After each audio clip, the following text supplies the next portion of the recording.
I'd like to briefly explain the project a bit in its context.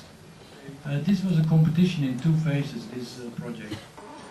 And we had to compete with architects like Sejima, Koloff. We were not sure what that could do to the winning of the competition. So we raised the building a little bit more in order to make it visible from entering the city on this side here. And then also to be seen from the city center and to be part of this green belt of the city center of Stuttgart, I have to explain. So you see here then that this is the existing situation, this is the location. We raised the building higher than this main road. This is the main access road coming into Stuttgart, and this is the position of the building. But what we do is make a platform, you could almost say, a public space that is raised, areas for exhibitions outside, and public events could then happen in these areas. What is quite fascinating is that here we have the test track of Mercedes. So here all the cars are tested and be visible also from this side of the landscape or this public plateau towards this area. So you then have this view from the main road coming into Stuttgart. You see, I mean, it's kind of a very nice landscape. I mean, the building, I mean, should almost be there as if you can drive in it. They understand the joke, that's really the Dutch joke. So you enter not really literally this building. You can of course go down, but the building plays a little bit with this idea of the landscape as well. So it plays with the infrastructural aspect of the context, but at the same time it meanders and moves with the landscape in the city. So these are the way then how we further develop the exhibition space. One side is more closed off from the outside, so this is more closed off, and this is more connected to the outside. And here you see the transformative aspect of, let's say, the more open areas, what is having a more lighter color, like the collection space is having a more lighter color towards the surroundings, and the meet spaces, the darker spaces, having this darker color. But the material is like almost like what the plan is doing is continuous in section. I will show you that later on how that is possible. Circles we work with, but they of course work as a kind of continuous field, but the whole geometry is built up of this mathematical model of the trifold system, radius system.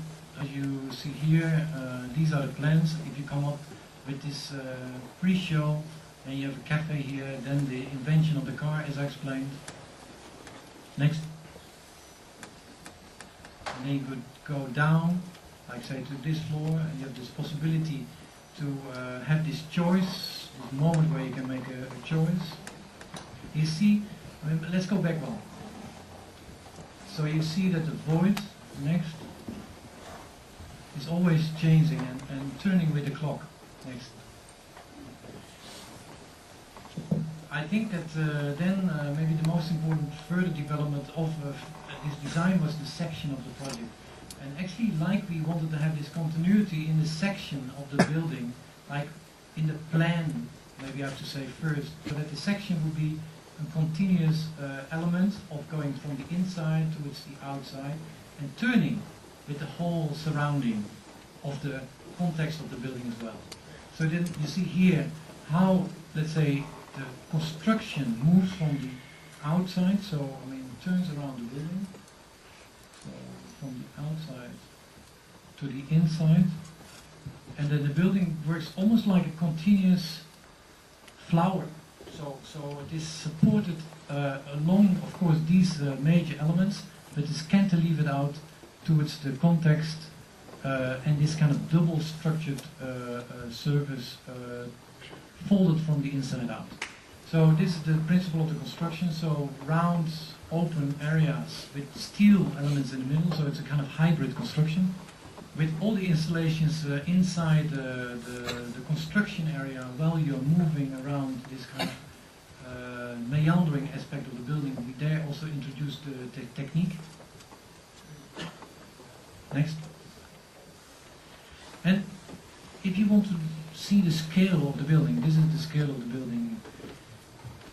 We often compared it to the client towards 3 other buildings, because what is interesting is that here we used maybe certain kind of principles be combined of other museums, but like for instance, you know, the Guggenheim or the National Gallery, Centre Pompidou, but the aspect here is the aspect of moving within the building. But what we wanted to do is not actually only introduce a moving ramp, but to introduce a double helix system of plateaus to be connected. Then the mise en row example is that we created an enormous amount of flexibility, because I mean the span of each space is around 35 meters, so you have a high flexibility system within the exhibition areas. And the installations are not to be seen on the outside of the building, but all part of the internal inclusive aspect of the construction of the organization of the building itself. Next. Next.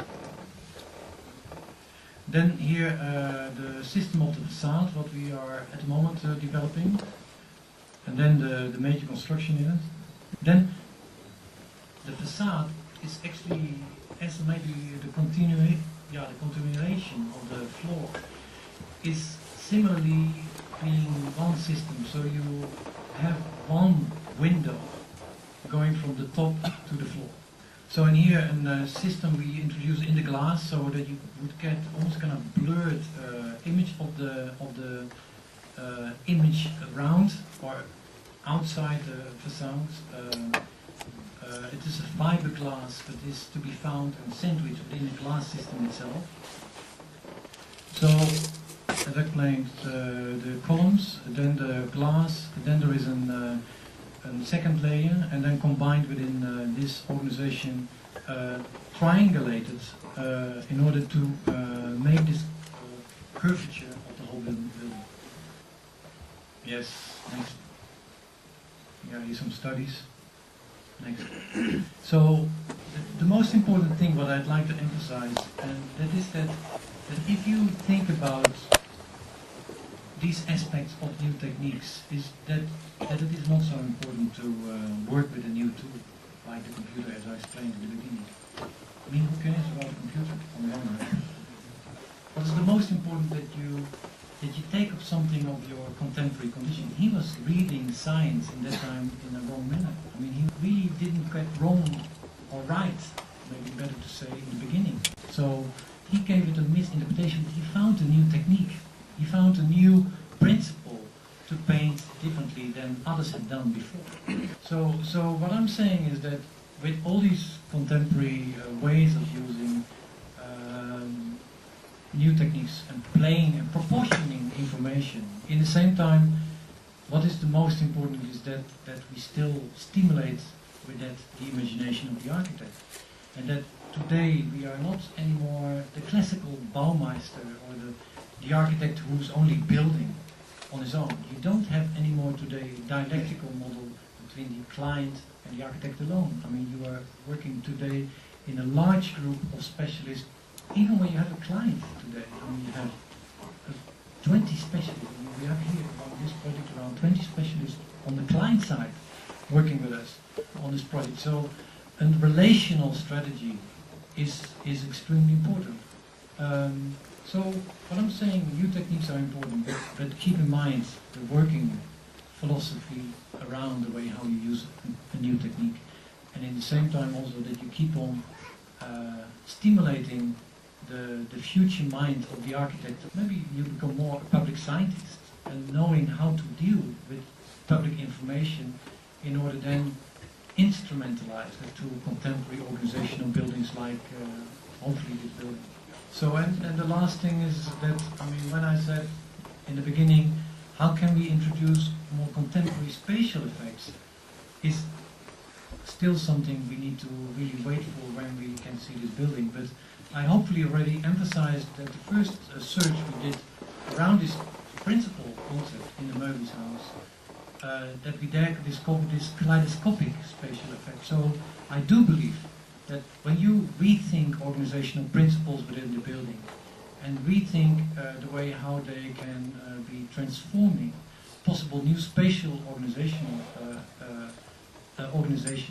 is that they, or effects, is that they then will give you an interpretation of a space what is hopefully not seen before. Like, almost going back to painting again, like Tintoretto would not set up the perspective from the beginning onwards. He developed very slowly the perspective by starting somewhere in the beginning to paint on his canvas, and then through slow development of the painting, and created this almost kaleidoscopic quality within the layer, within the organization of the painting. And this is what I'm after. You will slowly transform while you were moving in this building into a spatial condition what is different what you have seen before while you were moving in this building. Okay, thank you very much.